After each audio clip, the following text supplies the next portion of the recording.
Chapter 5. The Journey Fraught with Peril.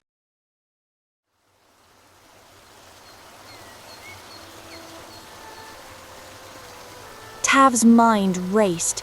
What could she possibly say to ease this multi-layered pain? He was blind but could feel the sun. It was a cruel juxtaposition, the kind only the gods or fate could orchestrate.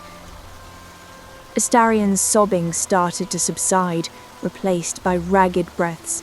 She moved to his side, kneeling in the damp sand beside him, her own heart a heavy weight in her chest.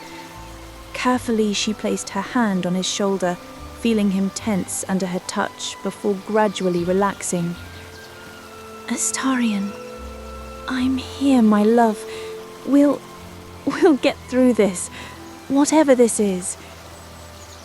For a moment, neither of them spoke.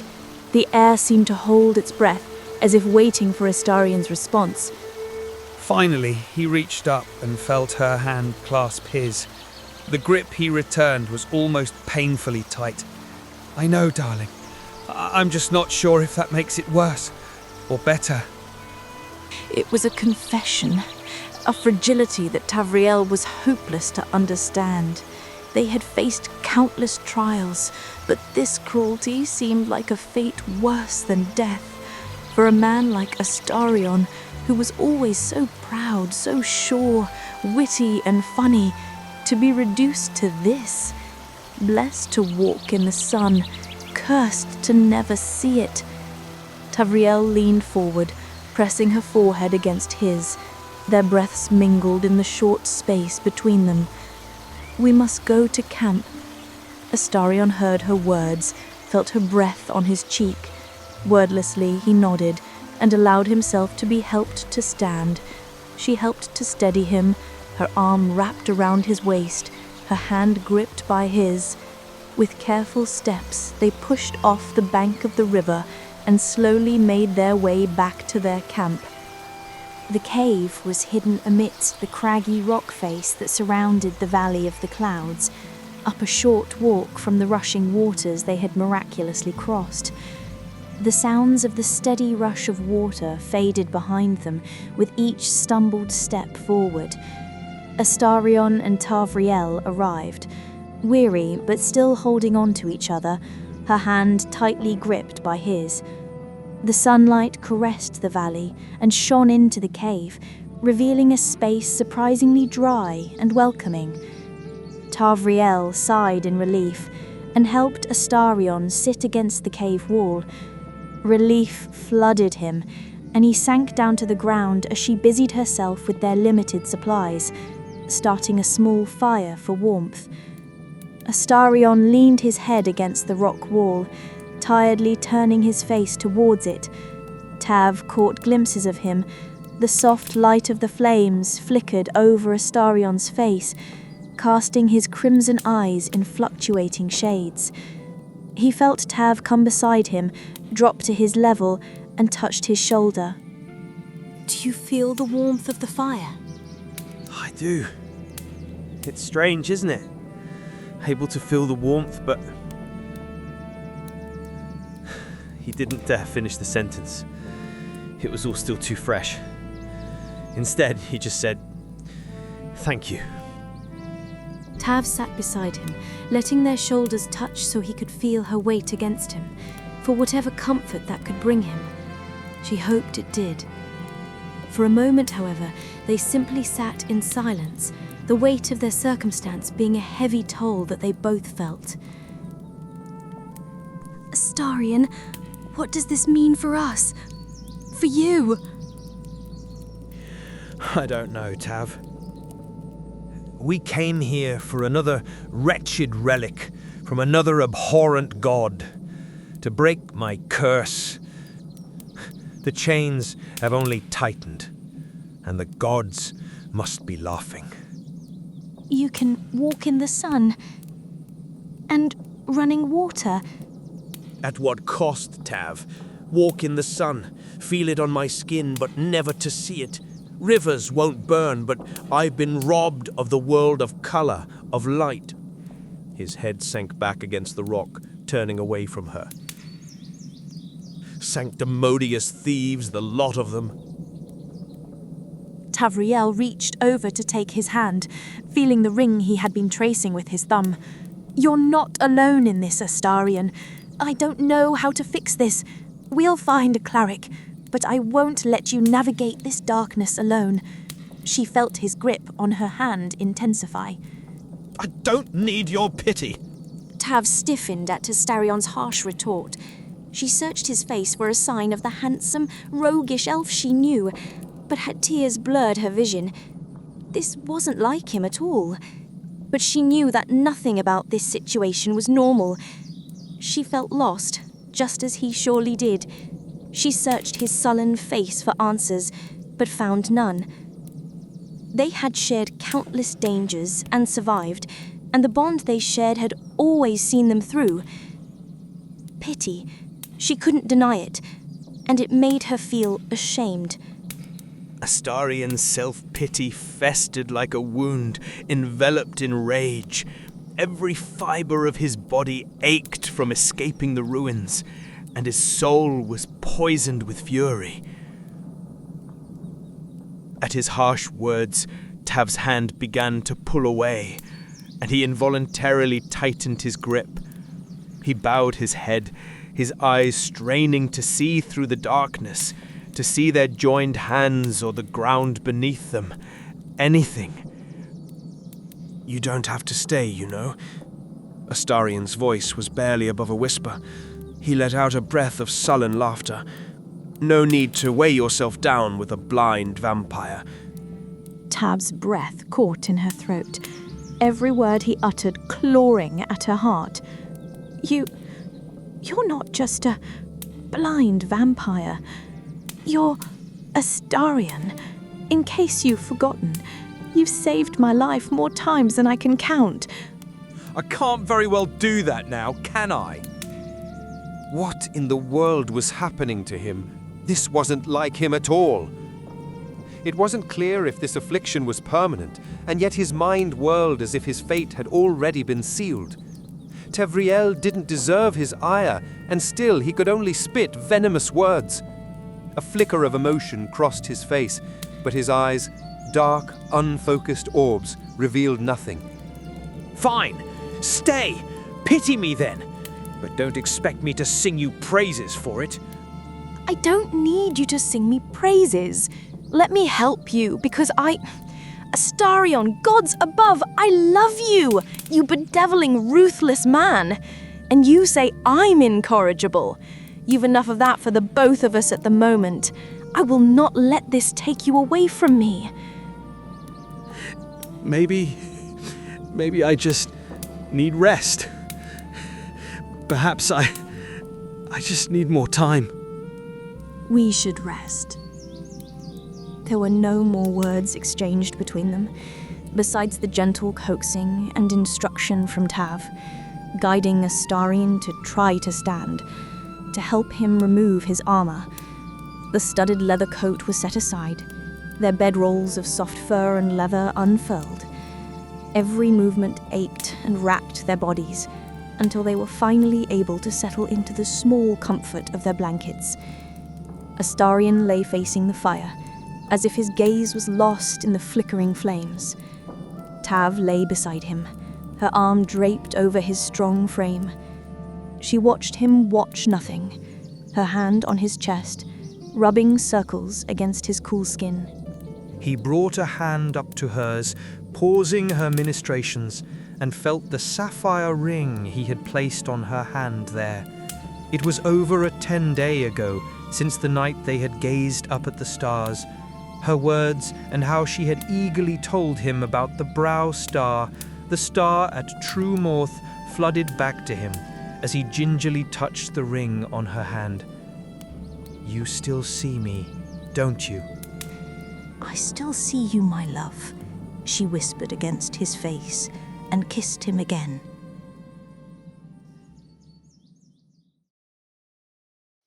Astarion awoke with a start, his eyes snapping open to meet darkness. It was as if the world were wrapped in an impenetrable cloak, smothering all light. For a moment he allowed himself the futile hope that it was still night, that somehow his sight would flood back with the dawn. But the sounds around him, Tavriel bustling about, the chirping of morning birds, the distant rustling of leaves in the wind, these all painted a different picture. Day had broken, and he was still blind. You're awake. Astarion nodded, struggling to sit up. He could sense her hesitation, her desire to help him, but she held back, and he was grateful. When it came time to leave the valley, Tav helped Astarion into his studded leather coat, fastening the clasps for him. He fumbled with their packed belongings, trying to contribute but falling short. It was a battle against his pride to let Tav take charge, to accept her guiding hand over every rock en route on the way to their tethered horses. With Tav's gentle instruction and an arm to steady him, he mounted, fumbling a bit, but managing to settle into the saddle. Here, Tav offered softly, handing him the reins once they reached their horses. Astarion took a deep, steadying breath as he felt the leather straps, familiar and yet so unfamiliar in his new world of darkness. Ruefully, he missed the sight of his horse, the elegant lines of its muscles, the intelligent gleam in its eyes, the jokes and quips about what nasty creatures they were and how he detested them for being prone to bite, felt like they had been spoken by a completely different person. Tav tied Astarion's horse to her own saddle, ensuring he wouldn't have to navigate the perilous mountain trail. Astarion clenched his jaw, forcing himself to endure this new dependency. His hand instinctively went to the hilt of his sword, checked for the hilt of his dagger, a small comfort that remained constant in a world now full of variables. As they descended the mountain, their horses' hooves echoing on the stone path, Astarion hung his head slightly. Baldur's Gate was hundreds of miles away, a long journey under the best of circumstances, and these were far from the best. But with every jolt and sway, he felt the rim on his finger, a reminder of Tav's unwavering presence beside him. The sharp terror of this new world filled his mind, and the thought of losing her gripped him. Why would she stay with him like this, he wondered. How could he be the man she had fallen in love with? The silver-tongued charmer who could persuade and deceive his enemies? The graceful swordsman? The lover who could make her laugh and melt into his arms? The sun arched across the sky, a fact that Tavriel remarked upon a few times as they continued their journey. For Astarion, these words were just an aching reminder of the luminous world he could no longer see. He tried to muster gratitude for their daylight travel, knowing full well that the road became increasingly perilous under the cover of night. Yet the thought brought him more relief than joy, the gratitude a hollow echo of his previous zest for life. In the past, whenever they faced hostiles on their journey, Astarion had always stood beside Tav, sword in hand, ready to unleash a torrent of cuts and stabs. Tav had her own arsenal, of course, her magical prowess not to be underestimated. But her spells were finite, requiring rest and renewal, and the dagger at her hip was a weapon of last resort. If enemies managed to close the distance, it became a deadly dance, one where Astarion's agility often proved invaluable.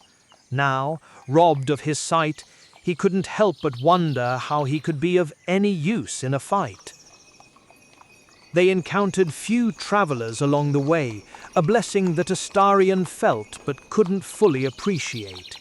Tav would relay who or what she saw, a merchant here, a lone wanderer there. He listened intently, clinging to her words as though they were his only anchor in a turbulent ocean. Each new voice made him feel awash with embarrassment, keeping his head turned away from their exchanged pleasantries, silent. Tav occasionally filled the air with small talk or sang a soft tune, an apparent attempt to lighten the mood. Astarion could hear the strain in her voice, the forced cheerfulness, but he didn't comment. He was too lost in his own thoughts. As dusk began to settle, Tav suggested they make camp for the night. Astarion felt a flood of relief at her words, though he hated himself for it. Once, the coming of night would have been a signal to prepare for any danger that might be lurking in the dark. In a previous life, so long ago now, he himself would have been that danger, a vampire spawn, compelled to lure the weak to their deaths. Now the night was just another veil, indistinguishable from the one that clouded his vision. As Tav would begin to unpack and set up their camp, Astarion found himself hovering at the edges, useful in intention but limited in action. And so he stood there, in the gathering darkness, pondering what role he could possibly play in a world that had, quite literally, turned its back on him. Astarion began to lose track of time, and Tav had begun to keep silent about the passage of the sun overhead. All he had were how many times they stopped to rest, when the chill of night touched his face or the sun warmed his back. At one point, Tav mentioned that they should have been only a few miles away from a town. Towns, thankfully, had inns, even if they were modest. He couldn't stand another day out in the wilderness, but then he couldn't stand to face other people as he was either. A lesser of two evils, he thought. A roof and a bed would be a most welcome reprieve from this agonizing journey. As the afternoon faded, Tavrio let her horse move forward slowly, barely steering it. She glanced back at Astarion, slumped in his saddle, awake but detached from everything around him. She knew he was likely hungry and in no condition to hunt. It had been several days since he had fed on anything. Hunting was out of the question, the very idea of it being a baffling prospect.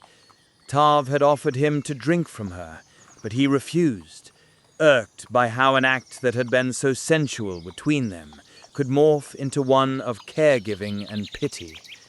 Astarion had decided he would rather starve. He knew that starving wouldn't kill him, though a small thought in his mind wished that it would. The road they were on passed through a town on the first leg of the journey up to the ruins. She knew they had to be close to it now. She recognized the bend up ahead, the trees around them. A mile, maybe 2? "We're almost to the town," said Tav, looking back again to Astarion. He barely straightened in his saddle, a signal, at least, that he had heard her, and nodded. Astarion felt every muscle in his body screaming for nourishment he couldn't provide. His senses were blunted, but the nagging hunger in the pit of his stomach sharpened to a piercing edge. And then they heard it, the clinking of armor, the low murmur of voices trying to go unnoticed. "Hail, strangers!" A hulking figure, standing at least a head taller than either elf and clad in rough patchwork leathers, stepped onto the road. A raised hand caused the horses to stop fully. "Here's a toll to use these here roads." "Let us pass." Old habits bubbled to the surface, and Astarion lifted his chin. His voice was cool and arrogant as he addressed the highwayman. "Another mindless bandit? How tiresome! Step aside, fool! You will not win!" It was a weak attempt at a bluff, and he chided himself. It could have been a mistake, bringing attention to himself, but the thought came too late. The man was soon joined by another, a woman. Her eyes were sharp, calculating, scanning Tav and Astarion as if already dividing the loot. A short sword hung at her side, and she carried a crossbow, still loaded, resting casually against her shoulder. 2 were now blocking their way forward. Tavriel saw they had their hands on the hilts of swords. Every breath in the next few moments needed to count. The woman, biting on a length of straw, grinned at Astarion and gestured with a nod. "Oh, I think this one's blind." Astarion's lip curled in derision, a fiery rage churning in his gut. Once upon a time, these would have been laughable odds. "Break them," said a voice in his head. "Tear them to shreds." The grip on his reins tightened. Tav began chanting, her voice rising in pitch, the arcane syllables of a spell leaving her lips. But she was interrupted as a crossbow bolt whizzed past her, forcing her to duck. Damn it! Astarion swiftly dismounted his horse, crouching, hand on the hilt of his rapier. He felt the horse get spooked, bolting with Tav's horse still tethered to his. He heard her land on the ground, another spell already forming from arcane words. Astarion pulled out his rapier, readying himself despite the odds. "Darling, direct me!" He heard the shuffle of movement, the slicing of air, and Tav's quick warning shout. "Left, Astarion!" Astarion lunged blindly to his left, his blade sinking into the bandit's flesh, slowly closing the distance as the man slid further down the blade. Astarion savored the kill. Driven by rage and starvation, he let out a feral growl and sank his teeth into the man's neck. The taste of life flooded his senses, rejuvenating him with each swallow. His dulled senses were instantly ignited. "What the? A fucking vampire?" The bandit woman was hit by a blasting spell of force while she was distracted, sent sprawling backward on the ground. At her words, Astarion felt a wicked grin cross his face. He let the lifeless body drop. Astarion was transformed. His vision was still a sea of darkness, but his other senses were supercharged. He could hear Tav more clearly. Her spellcasting resumed, arcs of arcane energy zapping through the air. Turning his head, he heard the woman groan and heard the shuffling as she scrambled to her feet. With the stalking strides of a predator, his sword dragging on the ground, he went toward the sounds. A hungry vampire. The sword in his hand dropped to the ground and he lunged. With supernatural speed, he grappled the banded woman. His fangs pierced into her neck, drinking, gulping, relentless, and her struggles against him soon faded. In this heightened state, even without his sight, he felt unstoppable, right up to the moment he heard the unmistakable whistle of an arrow flying through the air. He heard Tavriel's strangled grunt, the sickening thud as the arrow found its mark. Fueled by newfound strength and incandescent rage, he released his now lifeless victim. He had dropped his rapier, couldn't find it on the ground, and reached for the dagger. "Tav!" He screamed her name, the dagger blindly slicing through empty air. There was an archer, but he had no hope to find him. His mouth was covered and dripping with blood, appearing feral in his frenzy. He heard another incantation from Tav somewhere nearby, a gust of wind, and then the strangled cries of a man burning. The smell in the air was acrid, followed by a hissing sound that meant one thing: acid. Crazed screaming erupted from the forest's edge, then a thud as a body fell and hit the ground. Astarion quickly wiped his mouth with the back of his sleeve, his chest heaving from the exertion. The dagger clattered to the ground as he spun around frantically, listening for any sign of further danger. All he could hear was his own labored breathing and a strained groaning nearby. His legs sprang into action, carrying him towards the sound. He dropped to his knees beside Tav, his hands fumbling to find her in the darkness. Choked sounds erupted from his throat as he feared the worst. "Tav, darling, my love." Astarion found her on the ground. His hands wandered frantically over her body, searching for the arrow lodged in her side. Another anguished sound escaped him. He couldn't see how bad it was, but he knew that Tavriel was in excruciating pain. His probing fingers encountered the arrow's shaft, and a scream erupted from her lips. "I need to remove the arrow." Do it. With a grimace, he tugged quickly. The arrow came free.